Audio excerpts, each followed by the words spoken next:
ሰላምና ጤና በያላችሁበት ይድረሳችሁ። ውድን የተከበራችሁ ቤተሰቦቻችን እንደምን አላችሁልን? ከሁለተኛው የዩቲዩብ ቻናላችን አዲስ ስፖርት ልዩ የተለያዩ ስፖርታዊ ጉዳዮችን ልናካፍላችሁ እነሆ ዛሬም በድጋሚ ተገናኘን። በዕለተ ማክሰኞ የምሳ ሰዓቱ የስፖርት የመረጃ ሰዓታችን የተለያዩ ስፖርታዊ ጉዳዮችን ከዝውውሮች ጋር አያይዘን በስፋት ወደ እናንተ የምናደርስ ይሆናል።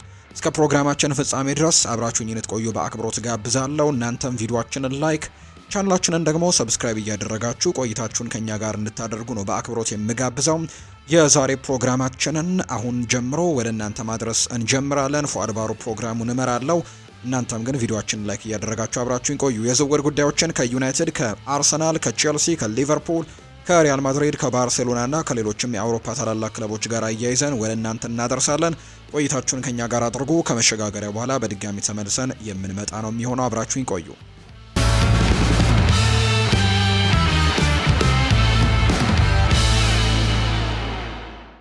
ወልቨርሃምፕተን ወንደረርስ ከፕሪሚየር ሊጉ ከወራጅ ቀጠና ለማምለጥ ከፈለገ በሜዳው ላይ ያለውን አቋም ማሻሻል አለበት። ከሜዳ ውጭ የሚደረጉ ጥረቶች ሊረዱትም ይገባል። በጥር ወር የዝውውር መስኮት የሚደረጉ ጥሩ ዝውውሮች የሮብ ኤድዋርድስን ቡድን አደጋውን እንዲያልፍም የሚረዳው አስፈላጊ ብርታትን ሊሰጡት ይችላሉ ተብሎ ነው የሚታሰበው። በጥር ወር መስተካከል የሚያስፈልጋቸው የኤድዋርድስ ስኳድም ክፍሎች በርካታ ሲሆኑ ከነዚህ መካከል አንደኛው መሀል ሜዳው ነው። በተለይም በቅርብ ሳምንታት ውስጥ እንግዲህ ጃኦ ጎሜስ ክለቡን ለቆ ሊሄድ እንደሚችል በስፋት እየተነገረ ነው የሚገኘው። በዚህ ረገድም ወልቭስ ለመጀመሪያ ቡድን የአጭር ጊዜ ዝውውር ባይሆንም የመጀመሪያውን አዲስ ተጫዋች ማስፈረሙንም ማረጋገጥ ይኖርበታል። እንደ ታይታን ስፖርት ዘገባ ከሆነ ወልቭስ ከሹቢን ጋርም በስምምነት ጋርም ደርሷል የሚል መረጃ እየወጣ ነው። እሱም ወደ ሞሊኒው ስቴዲየም ተጉዟል። የ21 ዓመቱ ተጫዋችም ከዌስት ኮስትም የሚዘዋወር ሲሆን እቅዱም በጥር የዝውውር መስኮትም ወቅትም በውሰት እንዲሰጥ ማድረግ ነው። የተከላካይ የመሃል ሜዳ ወይም ዲፌንሲቭ ሚድፊልደር የምንለው አይነት ተጫዋች ሲሆን ለወልቭስም ያለ የዝውውር ክፍያ ወይም ፍሪ ኤጀንትም በነፃ እንዲቀላቀል የሚያስችለውን የቅድመ ውል ስምምነትን መፈራረሙን የሚያሳዩ ዘገባዎች ናቸው እየወጡ የሚገኙት። ይሁን እንጂ የቻይና ብሔራዊ ቡድንን ስላልወከለ እና ከቻይና ውጪ ላሉ ክለቦችም ስላልተጫወተ በሚመጣበት ጊዜ የስራ ፍቃድ ለማግኘት እድሉ ዝቅተኛ ነው የሚሆነው። ለዚህም ነው እንደደረሰ ወዲያውኑ በውሰት የሚሰጠው። ወልቭስ በጥር ተጫዋቾች የዝውውር መስኮት ከወቅትም ከሚያስፈልጋቸው በርካታ ተጫዋቾች መካከልም ቢን የመጀመሪያው እንደሚሆን እርግጠኛ እንደሆኑ ነው ዘገባዎች የሚያሳዩት። ከ13 የፕሪሚየር ሊግ ጨዋታዎች እንግዲህ የተሰበሰበው ነጥብ ጥቂት እንደሆነ ይታወቃል እና አሁንም 15 ጨዋታዎችን ያደረጉት በፕሪሚየር ሊጉ ጥቂት ነጥቦችን በማግኘታቸው ምክንያት አሁንም ስጋት ውስጥ እንደሚገኙ ነው መረጃዎች የወጡት። ሊቨርፑል እስካሁን እጅግ በጣም አስቸጋሪ የሆነ የውድድር ዘመንን እያሳለፈ ሲሆን ይህንንም ውጣ ውረድ በዋነኝነት የሚያሳየው ደግሞ በክረምቱ የፈረመው ዋና ተጫዋች ፍሎሪያን ቬርትስም ከተቸገሩት መካከል አንደኛው ነው። ከባየር ሌቨርኩዘን ከ100 ሚሊዮን ፓውንድ በላይ ተከፍሎበት የመጣው የመሃል ሜዳ ተጫዋቹም በአንፊልድ ላይ ጥሩ አጀማመርን ማድረግ አልቻለም። ይሁን እንጂ አሁን ላይ ግን ችግሮች የተፈጠሩት በአርኔ ስሎት ምክንያት ነው የሚል አስተያየት መጥቷል። በ17 ጨዋታዎች ያስቆጠረው ምንም አይነት ጎል የለም። የሰራው ደግሞ 3 የግብ ዕድሎችን መፍጠር ነው፣ አሲስቶችን ማድረግ ነው።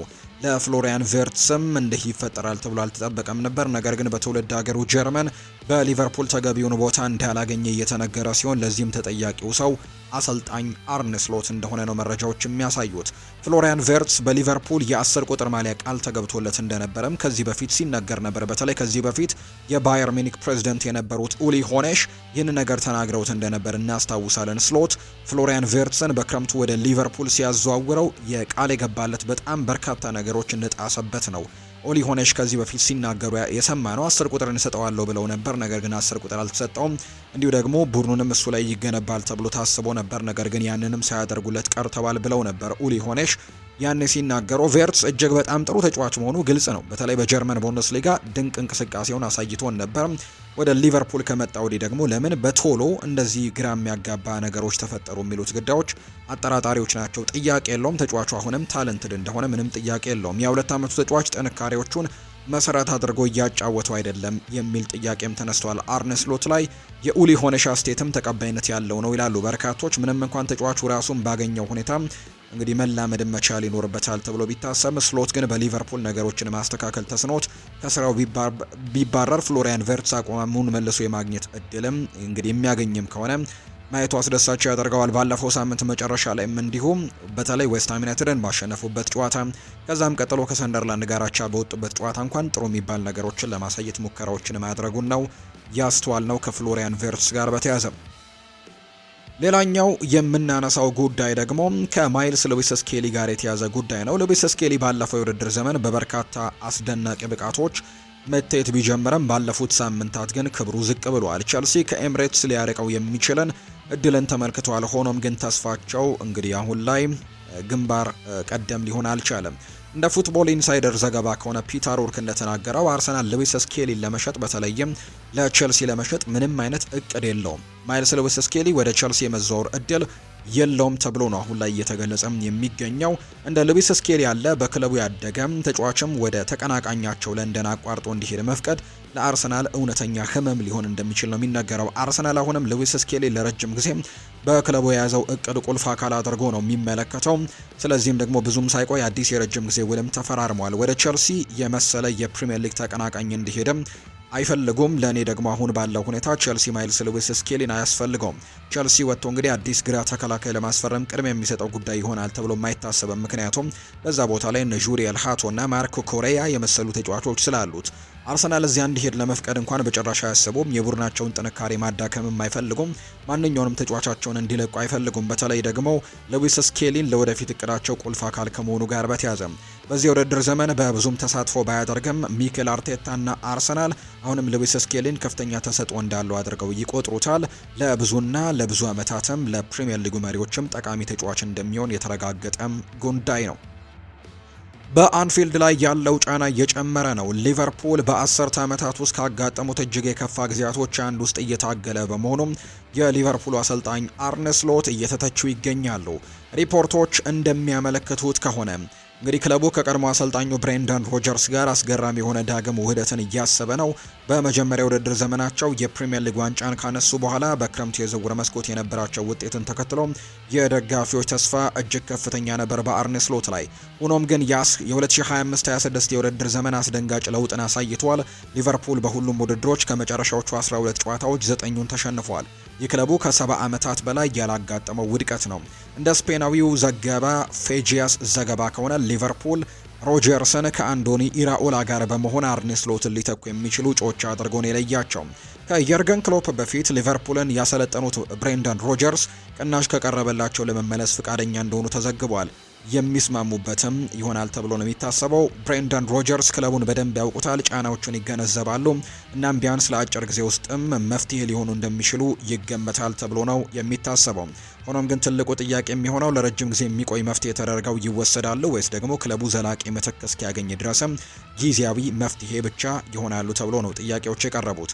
ሮጀርስ የሊቨርፑልን ባህል የሚጠበቀውንና የአንፊልድ ድባብም አስቀድመው ያውቃሉ። ይህም የእሱን ሽግግር ሊያቀልና በተጫዋቾችና በደጋፊዎች መካከል ያለውን ሞራልም ለማደስ ሊረዳ ይችላል ተብሎ ነው የሚታሰበው። በአዲስ ሙሉ በሙሉ የውጭ እጩ ላይም ደግሞ ከማምጣት ይልቅ የታወቀ አሰልጣኝን ለመሾም ለመላመድም የሚያስፈልጋቸውን ጊዜ ይቀንሳል ተብሎ እንደሚታሰብ ነው መረጃ የወጣው። ይህ ከተባለ ግን ከሮጀርስ ጋር ያለው ዳግም ውህደት እንግዲህ ምኞቱ አይሆንም ማለት አይቻልም።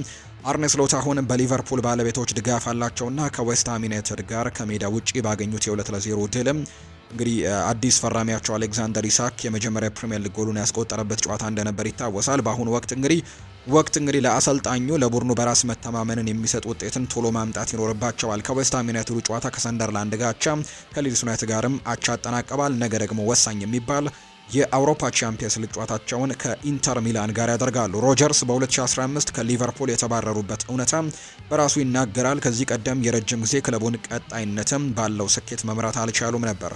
እርሱን እንግዲህ መልሶ ማምጣት ወደ ኋላ የመመለስ እርምጃ እንጂ እድገት ተደርጎ ሊታይ አይችልም። ስሎት በአሁኑ ወቅት ለሊጉና ለቻምፒየንስ ሊጉ ለመወዳደር እየተቸገረ ቢሆንም የመርሲሳይዱ ክለብ ወደ ሮጀርስ ሊዞር ነው የሚለው ወሬ ግን የመገናኛ ብዙሃን ግምት እንጂ ሌላ እንዳልሆነ የሚያሳዩ መረጃዎች ናቸው በትልቁ እየወጡ የሚገኙት።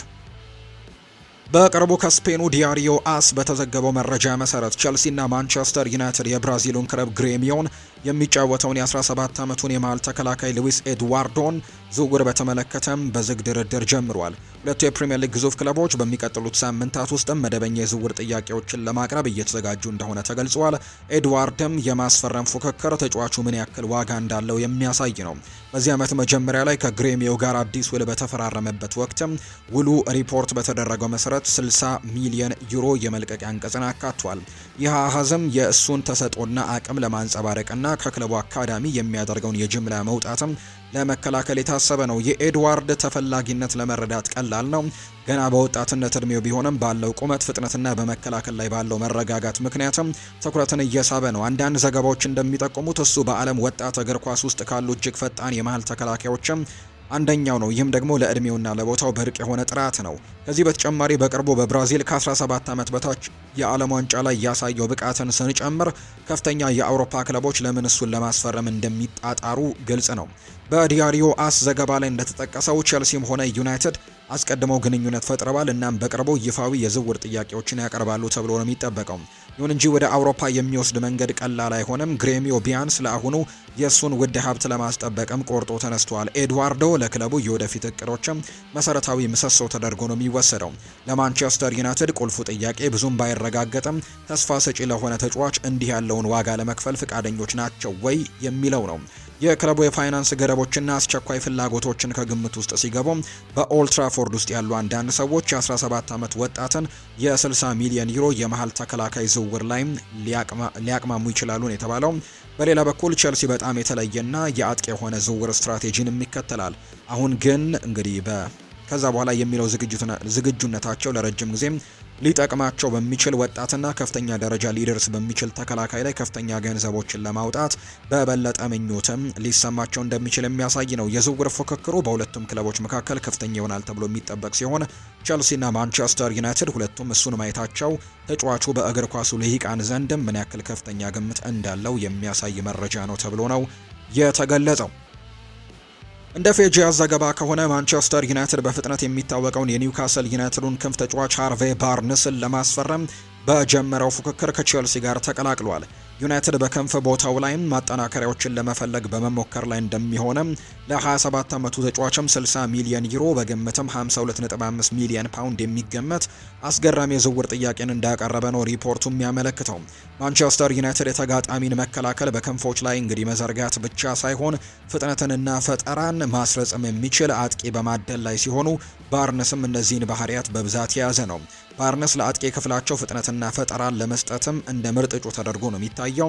ማንቸስተር ዩናይትዶች ማርከስ ራሽፎርድን እና ጄደን ሳንቾን በመሳሰሉ ተጫዋቾች በሚቀጥለው ዓመትም በቋሚነት ለመሸጥ እየፈለጉ በመሆኑ ሩበን አሞሪም እና የቅጥር ቡድኑ ይህንን ቦታ መሸፈን ወሳኝ እንደሆነ አድርገው ይቆጥሩታል። ሆኖም ግን ወደ ኦልድ ትራፎርድ ወይም ወደ ስታንፈርድ ብሪጅ የሚወስደው መንገድ ግን ቀላል አይሆንም። ምንም እንኳን ከዩናይትድ እና ከቼልሲ ከፍተኛ ፍላጎት ቢኖርም የኒውካስል ዩናይትድ አመራሮች እጅግ በጣም ከሚተማመኑባቸው አጥቂዎች አንዱ ከሆነው ተጫዋች ጋርም ለመለየት ፈቃደኛ አይደሉም። የእነሱ አቋም ለአሁኑ ባርነስን በቡድኑ ምኞቶች ውስጥ ማዕከላዊ ክፍል አድርጎ በመያዝም ፍላጎት ውስጥ በጥብቅ የተመሰረተ ይመስላል። ያም ሆኖ ኒውካስል ዩናይትድ የመጀመሪያ የዝውውር ጥያቄያቸው ውድቅ ቢያደርግም ሁለቱም ተፎካካሪዎች የተሻሻሉ ቅናሾችን ይዘው ለመመለስ ዝግጁ እንደሆኑ ተዘግቧል። ፉክክሩ ከፍተኛ ነው። ይህም ከፍተኛ የፕሪሚየር ሊግ ክለቦች የባርነስን ደረጃ ያለውን ክንፍ ተጫዋችም ምን ያክል ዋጋ እንደሚሰጡት የሚያሳይ ነው። በ2024/25 የፕሪሚየር ሊግ የውድድር ዘመን ባርነስ በ33 ጨዋታዎች 9 ግቦችንና 4 የግብ ዕድሎችንም ሰጥቷል። ባርነስ የመስመር ተከላካዮችን በተደጋጋሚ 1-1 ካሸነፈ በኋላ ወደ ውስጥ በመግባትም ወይም አደገኛ ኳስ በማቀበልም ይታወቃል። ይህም ዘይቤ ለዩናይትድ እና ለቼልሲ እጅግ ማራኪ ሲሆን ሁለቱም በአጥቂ ክፍሎቻቸው ላይ የሜዳ ስፋትንና ያልተጠበቀነትንም መጨመር ይፈልጋሉ። በዚህ የውድድር ዘመን ወጥ የሆነ አጥቂ ውጤትም ለማግኘት ተቸግሮ ለነበረው ማንቸስተር ዩናይትድ ባርነስ በትክክል የሚያስፈልጋቸውን ፍጥነትና ስፋት ማስገበትም ይቻላል። ተከላካዮችን በቀጥታ የመፈተንና የግብ ዕድሎችን የመፍጠር ችሎታ አሁን ያሉትን አጥቂዎቻቸውን ሊያሟላና ለክንፍ ጨዋታዎቻቸው አዲስ ገጽታ ሊሰጥ ይችላል። ይህ በእንዲህ እንዳለ ኒውካስል ለአሁኑ ለመሸጥ እምቢ ማለቱ አሁንም ባርነስን ለህልሞቻቸው ወሳኝ አድርጎ እንደሚመለከተው ነው የሚያሳየው። ነገር ግን የዝውውር ጥያቄዎች እየጨመሩ ከሄዱ ክለቡ ገንዘቡን ወስዶ ለመሸጥ ወይንም ደግሞ በሱ ዙሪያ ቡድን ለመገንባት የሚለው አስቸጋሪ ውሳኔ ፊት ሊቆም ይችላል ተብሎ ነው የሚታሰበው።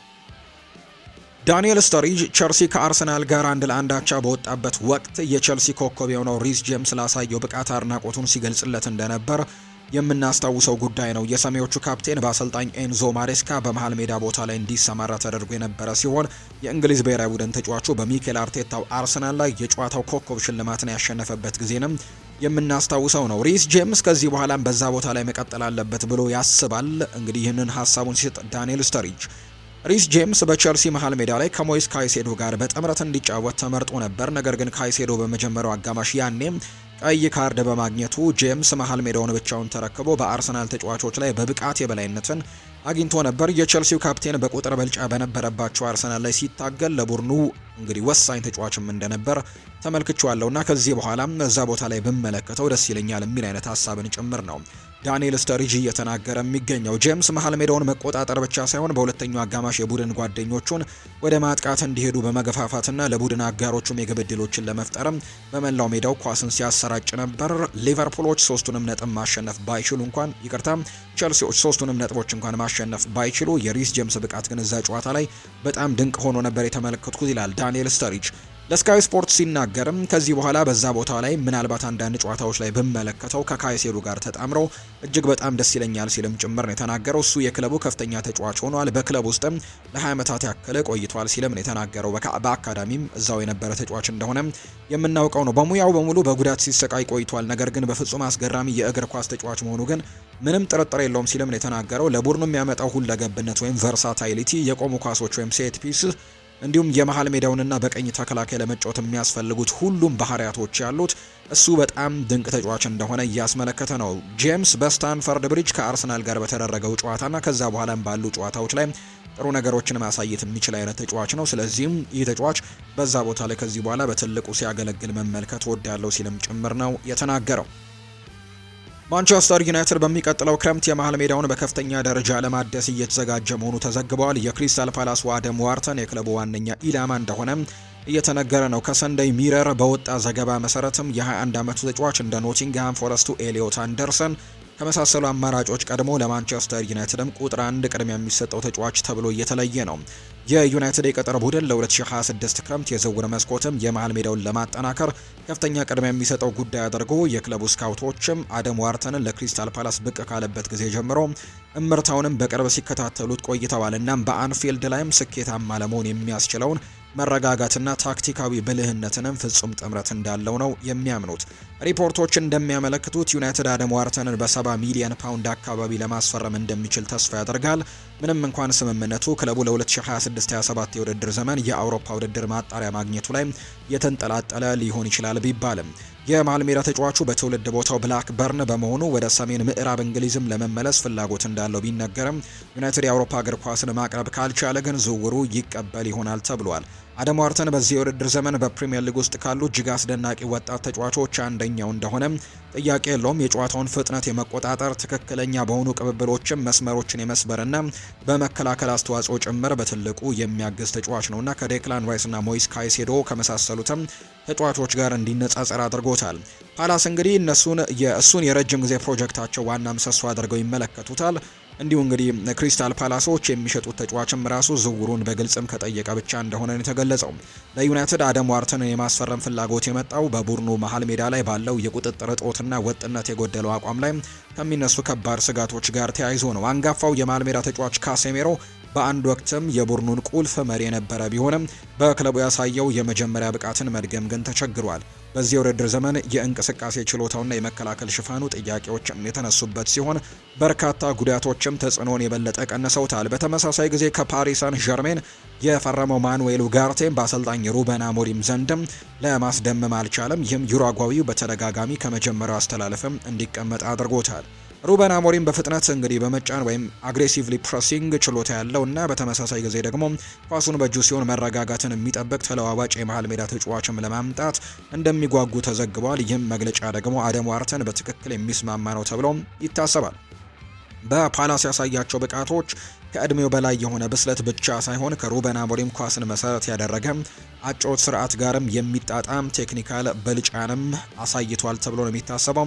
የዩናይትድ የመሃል ሜዳ መልሶ ግንባታ አሁን ወደ መዋቅራዊ ቅድሚያ የሚሰጠው ጉዳይ እንደመሆኑ አደም ዋርተን በክለቡ ፍላጎት ላይም ካሉ ከፍተኛ ግምት ከሚሰጣቸው ወጣት ተሰጥኦች አንደኛው ሆኖ ብቅ ብሏል። ማንቸስተር ዩናይትድ በሩበን አሞሪም ስርም ወጥነት ያለው አቋምም መመለስ ከቻሉና በአውሮፓ ቦታን ለመጠበቅም ከቻሉ ከእንግሊዝ ብሩ የመሃል ሜዳ ተጫዋቾች አንዱን የማስፈረም እድላቸው በከፍተኛ ሁኔታ ይጨምራል ተብሎ ነው የሚታሰበው። ከስፔን በተገኙ አዳዲስ ዘገባዎች መሰረት ማንቸስተር ዩናይትድ ወይም ሩበን አሞሪምን ሊተካ የሚችል የተለያዩ አሰልጣኞችን የማስፈረም እድልን ይፈልጋል ተብሏል። ዩናይትዶች የሩበን አሞሪም ወጥነት የጎደለው ውጤትና ግልጽ የታክቲክ ማንነት አለመኖር ላይ ጥርጣሬዎች እየጨመሩ በመምጣቱ የረጅም ጊዜ አሰልጣኝነት አማራጮችን እየገመገሙ እንደሆነ ፌጂያስ የተባለው የመረጃ ምንጭ ዘግቦታል። መረጃው እንደሚያመለክተው በሰር ጂም ራትክሊፍ የሚመራው የዩናይትድ አመራርም ሻቪ ሄርናንዴዝን ከክለቡ የረጅም ጊዜ ራዕይ ጋር ቅርበት የሚስማማ አሰልጣኝ አድርጎ ይመለከተዋል። ከፍተኛ ጫና ያለባቸው ሁኔታዎችን የመቆጣጠር ልምዱ፣ ወጣት ተጫዋቾችን የማፍራት ቁርጠኝነቱና ዘመናዊ የታክቲክ አቀራረቡ ለጠንካራ ጭነቱ ምክንያት ሆነው ተጠቅሷል የሚሉ መረጃዎች ናቸው በትልቁ እየወጡ የሚገኙት። ባርሴሎናን ከለቀቀ በኋላ በአሁኑ ጊዜ ምንም አይነት የአሰልጣኝነት ቦታ የሌለው ሻቪ በቶማስ ፍራንክ ስርም እየተቸገረ ካለው ቶትናም ሆትስፐርስ ፍላጎትም እየሳበ ነው። ስፐርስ ከቅርብ ሳምንታት ውስጥም ወጥነት የጎደለው አቋም አሳይቷል። እናም ሪፖርቶች እንደሚያሳዩት የሰሜን ለንደኑ ክለብ በታህሳስ ወር መጨረሻ ላይ ብቃቱን ካላሻሻለ የአሰልጣኝ ለውጥ ሊያስብ ይችላል ተብሏል። የ45 ዓመቱ ስፔናዊ አሰልጣኝ የስራ ልምድ አስቀድሞ አስደናቂ ነው። በኳታር አልሳድ ከተረከበ በኋላ ክለቡን ወደ 7 የሀገር ውስጥ ዋንጫዎች መርቶታል። ይህም በዓለም እግር ኳስ ውስጥም ከሚገኙ ብሩህ ወጣት አሰልጣኞች መካከል አንዱ እንዲሆን አድርጎታል። ስኬቱ በ2021 ወደ ባርሴሎና እንዲመለስ አስችሎታል። በዚያም የካታላኑ ግዙፍ ክለብ ወደ 2022-23 የውድድር ዓመት የላሊጋ ዋንጫና የስፔን ሱፐር ካፕ ድልም መርቶታል። ታክቲካዊ በሆነ መንገድ ሻቪ የባርሴሎና ዲኤንኤ ውስጥም የተመሰረተውን የቦታ ጨዋታ ወይም ፖዚሽናል ፕሌይ እና ከፍተኛ የኳስ ግፊት ወይም ሃይ ፕሬሲንግ ዘይቤን የሚያንጸባርቅ 4-3-3 አስተላለፍን ነው የሚመርጠው። በኳስ ቁጥጥር ላይም ያለው ትኩረት የአካዳሚ ተሰጥኦችን ማሳደግና ወጥ የሆነ ስርዓትን ከመከላከል ጀምሮ እስከ ማጥቃት ድረስ መተግበሩ በቴክኒክ የተካነም እንዲሁ ደግሞ ወጣትን ማዕከል በመገንባት ላይ ካለው የዩናይትድ ኢላማ ጋርም በጥሩ ሁኔታ ይጣጣማል ይላሉ በርካቶች። በኦልድ ትራፎርድ የሩበን አሞሪም የአሰልጣኝነት ዘመን ቁጥጥር እየተደረገበት ነው። ምንም እንኳን የተስፋ ጊዜያት ቢኖሩም ቡድናቸው ግን በብቃትም ሆነ በውጤት ወጥነት ለማግኘት ግን ሲታገል ቆይቷል። የመረጋጋት ያለው የመሃል ሜዳ አወቃቀር አለመኖርና በተደጋጋሚ የመከላከል ስህተቶችም በፕሪሚየር ሊጉ የመላመድ ችሎታ ላይ ጥያቄዎች እንዲነሱ አድርጓል። የዩናይትድ ቦርድም ለአሁኑ ትዕግስተኛ ሆኖ ቢቆይም ምንጮች እንደሚያመለክቱት በውድድር ዘመኑ መጨረሻ ላይ ውጤቶች ካልተሻሻሉ በዝግ የመጠባበቂያ እቅዶችም እየፈለጉ ነው የሚገኙት። በሌላ በኩል ቶትናም በቶማስ ፍራንክ ስርም የራሱን ችግሮች እየተጋፈጠ ነው። እሱም ደግሞ በሹመቱ ወቅትም ክለቡ የጠበቀውን በነፃ የሚፈስም የማጥቃት ስርዓትንም ለመዘርጋት ተቸግሯል። የስፐርስ አመራሮች የሻቪን እንግዲህ ተገኝነትም በቅርብ እየተከታተሉት እንደሆነ ይታመናል። ይህም በወጣት ልማትና ኳስን መሰረት ባደረገ እግር ኳስም የሚገለጽ ለአዲስ ዘመን ሊመጣ የሚችልም እንግዲህ አነሳሺ ነገር አድርገው እንደሚቆጥሩት ነው ዘገባዎቹ የጠቆሙት። በጥር ወር የዝውውር መስኮት ላይ ለውጥ ሊመጣ የሚችል አስደናቂ ክስተት ማንቸስተር ሲቲ የአርነ ስሎት ዋና የክረምት ኢላማ ተብሎ ለረጅም ጊዜ የተገለጸውን የቦርንመዙን ኮከብ አንቷን ሴሜኒዮን በዝውውሩ ለማስፈረምም ፍላጎት እንዳላቸው ይነገራል። ሲቲ በጋናዊ አጥቂ ውል ውስጥም ያለውን 65 ሚሊዮን ፓውንድ የመልቀቂያ አንቀጽም ወይም ሪሊስ ክሎዝን ለመክፈል ተዘጋጅቷል። ይህም ደፋር እርምጃ የሊቨርፑል አመራሮች ሙሉ በሙሉ አስደንግጧቸዋል። ሴሜኒዮ ከክረምት ጀምሮ በሊቨርፑል የፍላጎት ራዳር ላይ የነበረ ሲሆን የስፖርት ዳይሬክተሩ ሪቻርድ ሂውዝ የማስፈረሙን ሂደት እየመሩ ነበር። የ25 ዓመቱ ተጫዋች በዚህ የውድድር ዘመን እጅግ አስደናቂ ብቃትን ያሳየ ሲሆን በፕሪሚየር ሊጉም 6 ግቦችንና 3 ደግሞ ለግብ የሆኑ ኳሶችንም አቀብሏል። እንግዲህ በዚህም ሊቨርፑሎች ለሚጠበቀው የሞሐመድ ሳላ የአፍሪካ ዋንጫ እንግዲህ ጊዜ ደግሞ መቅረትም ተስማሚ ምትክ አድርገው ይቆጥሩት ነበር። ሆኖም ግን ሲቲ አሁን ላይ ለመግባት በመዘጋጀቱ የሊቨርፑል የቅጥር ቡድን የክረምቱን ስትራቴጂ በአስቸኳይም እንደገና እንዲገመግምም ተገዷል ሲሉ ነው ለከቼንድ ኦፍሳይድ ቅርበት ያላቸው ምንጮች የተናገሩት። ከአንፊልድ ቅርበት ያላቸው ምንጮች እንዳመለክቱት ሊቨርፑል በሀገር ውስጥም ሆነ በአውሮፓ ተወዳዳሪ ሆኖ መቆየቱን ለማረጋገጥ ታስበው የተዘጋጀውን የቅርብ ጊዜና የረጅም ጊዜ ኢላማዎችን ዝርዝር የሆነውን ፕላን ቢ የተሰኘ የዝውውር ማዕቀፍም አስቀድሞ ነቅቷል። ኬናን ይልዲዝ የዩቬንቱሱ ተጫዋች የቱርክ ኮከብም የረጅም ጊዜ ኢላማ ሆኖ ብቅ ብለዋል። ይልዲዝ ቀደም ሲል አሌሳንድሮ ዲያል ፒየሮም የተያዘውን የዩቬንቱስ ሪከርድ የሰበረ ሲሆን አሁን ላይ በሴሪያ ውስጥ ካሉ ብሩህ ወጣት ኮከቦች አንዱ ሆኖ ይታያል። ሊቨርፑል በስሎት መሪነትም ወደ ዓለም አቀፍ ደረጃ ሊያድግ የሚችል ኢንቨስትመንት አድርጎ ይመለከተዋል። ሆኖም ዩቬንቱስ በውድድር ዘመኑ አጋማሽ ላይ ለመሸጥ በጭራሽ ፍቃደኛ አይደለም። ሌላኛው የሪያል ማድሪዱ ሮድሪጎ ነው። በሂሳብ ውስጥ ያለ ሌላ ትልቅ አማራጭ ሲሆን ሮድሪጎ ጎሽ በሪያል ማድሪድም የመጀመሪያ አስተላለፍ ውስጥ ስላለው ቦታ እርግጠኛ ባልሆነበት ሁኔታ ምክንያትም ወደ ፕሪሚየር ሊጉ ደግሞ ለመዘዋወርም ፍላጎት እንዳለው ይታመናል። ሊቨርፑል ፍላጎቱን ለማሳካትም ከብራዚል ተወካዮች ጋር መደበኛ ያልሆነ ግንኙነት እንደፈጠረ ተዘግቧል። የሱ የቻምፒየንስ ሊግ ልምድና በመላው የፊት መስመር ላይም የመጫወት ችሎታ ተስማሚ ቢሆንም ሪያል ማድሪድ ዝውውሩን ለመፍቀድ ግን ያለው ፍቃደኝነት አሁንም በጥርጣሬ ውስጥ ነው። ሌላኛው ኢልማን ኢንጃይ ነው። የኤቨርተኑ ተጫዋች ምናልባትም በጣም ተጨባጭ አጭር ጊዜ መፍትሄ ሊሆን ይችላል። እንጃይ ለሴሜኖ ተመጣጣኝ ምትክም ይታያል። በአሁኑ ጊዜ በኤቨርተን የሚጫወተው ሴኔጋላዊው ዓለም አቀፍ ተጫዋችም የስሎት ስርዓት በሚፈልገው መልኩ የመከላከል መስመሮችን የመዘጋት ፍጥነትንና ፈጠራም አለው። ሆኖም ግን በሊቨርፑልና በኤቨርተን መካከል ያለው የከተማ ተቀናቃኝነትም ለተጫዋቹ ፍላጎት ቢኖረውም ማንኛውም ግንኙነት ግን ፖለቲካዊና ሎጂስቲክሳዊ አስቸጋሪ ያደርገዋል። ሚኬል ኦሊሴ ባለፈው ክረምት ባየር ሚኒክን የተቀላቀለው ፈረንሳዊው የክንፍ ተጫዋችም የሊቨርፑል ለ2026 ያለው የህልም ዝውውርም ይወክላል። የኦሊሴ ቴክኒካል ጥራትና ቅልጥፍና እንዲሁ ደግሞ ውበትም ከዘመናዊ የክንፍ አጥቂዎች መገለጫ ጋርም የሚጣጣም ሲሆን ለሳላህ ሊተካ የሚችልም የረጅም ጊዜ ተተኪ ተብሎ ተለይቷል። ሆኖም ባየርን እስከሚቀጥለው ክረምት ድረስም ቅናሾችን ለመቀበል ፍቃደኛ ስላልሆነ ይህ ደግሞ በአሁኑ ግምት ውስጥም ብቻ ሆኖ ይቀጥላል። ሊቨርፑል የሴሜኒዮ ዝውውርን የማስቀረት ሙከራ ላይ የሚሰጠው ምላሽም የጥር የዝውውር መስኮታቸውን ይወስነዋል። በፕሪሚየር ሊጉ የዋንጫ ውድድርና በቻምፒየንስ ሊግ የማጣሪያ ምዕራፎች ውስጥም የድል አድራጊነት መንፈስን ማስቀጠል አስፈላጊ በመሆኑ ሂውዝና አርነ ስሎት አንድ ትልቅ ስም ያለው ተጫዋችን ለማስፈረም ከፌንዌይ ስፖርትስ ግሩፕ ጋርም በቋሚነት ግንኙነት ውስጥ እንዳሉ የሚያሳዩ መረጃዎች ናቸው እየወጡ የሚገኙት። ለአሁኑ የሊቨርፑል ትኩረት ግልጽ ነው። ኬናን ይልዲዝ፣ ሮድሪጎ ኢንጃይ ወይም ኦሊሴ የጥር የዝውውር መስኮት ከመከፈቱ በፊት ሊቨርፑሎች በፍጥነትና በቆራጥነት የሴሜኑን ክፍተት ለመሙላትና በሳላ መቅረት ወቅትም እንኳን የማጥቃት አደገኛነታቸው ሆኖ እንዲቀጥልም ለማድረግ ትልቅ እቅድ እንደያዙ ነው የሚነገረው። ምንም እንኳን ክሪስታል ፓላስ የፕሪሚየር ሊጉ የውድድር ዘመን ጠንካራ አድርጎ ጅምር ቢያደርግም አሰልጣኝ ኦሊቨር ግላርሰን በቡድኑ ጥልቀት ወይም ስኳድ ዴፕዝ ላይ ግን ደስተኛ አይደሉም። በሴልኸርስት ፓርክ ከማንቸስተር ዩናይትድ በደረሰባቸው ሽንፈት በኋላ በዚህ ጨዋታ ኢስማኤል አሳርን በጉዳት አጥተውት ነበር። የፓላሱ አሰልጣኝ የቡድናቸው ጥልቀትና ጥራት እጥረትም እንዳለበት በክረምቱ አዲስ ተጫዋቾችን ለማስፈረም ተጨማሪ ገንዘብ እንዲያወጣ እንደሚፈልጉ በግልጽ ተናግረው ነበር። ሳር በቅርቡ ለአፍሪካ ዋንጫ ስለሚሄድና ፓላስ ግብ ለማስቆጠር እየተቸገረ በመሆኑ የፕሪሚየር ሊጉ ክለብ በጥር ወርም የዝውውር መስኮት በአዲስ አጥቂ ላይ ኢንቨስት ለማድረግም ተዘጋጅቷል። እናም የዝውውር ኢላማቸውን አስቀድመው ለይተዋል ተብሏል። እንደ ጋዜጠኛ አለን ኒክሰን ዘገባ ከሆነ በፓትሪዮን ገጹ ላይ ባለው ዘገባ መሰረትም ክሪስታል ፓላሶች በአሁኑ ጊዜ በሁለተኛ ዲቪዚየን በስቶክ ሲቲ በውሰት ላይ የሚገኘውን የማንቸስተር ሲቲ አጥቂ ዲቪን ሙባማን ለማስፈረምም እየፈለጉ እንዳለ ነው መረጃዎች የወጡት። ወጣቱ አጥቂ በዚህ የውድድር ዘመን ለስቶክ ሲቲ በ19 ጨዋታዎችም 5 ግቦችን ያስቆጠረ ሲሆን ብቃቱ የፓላስ ትኩረትንም ስቧል ይላል መረጃው። ግላርሰን በአሁኑ ጊዜ ዣን ፊሊፕ ማቴታንና ኤዲ ኢንኪቲያን በአጥቂ አማራጭነት አሏቸው።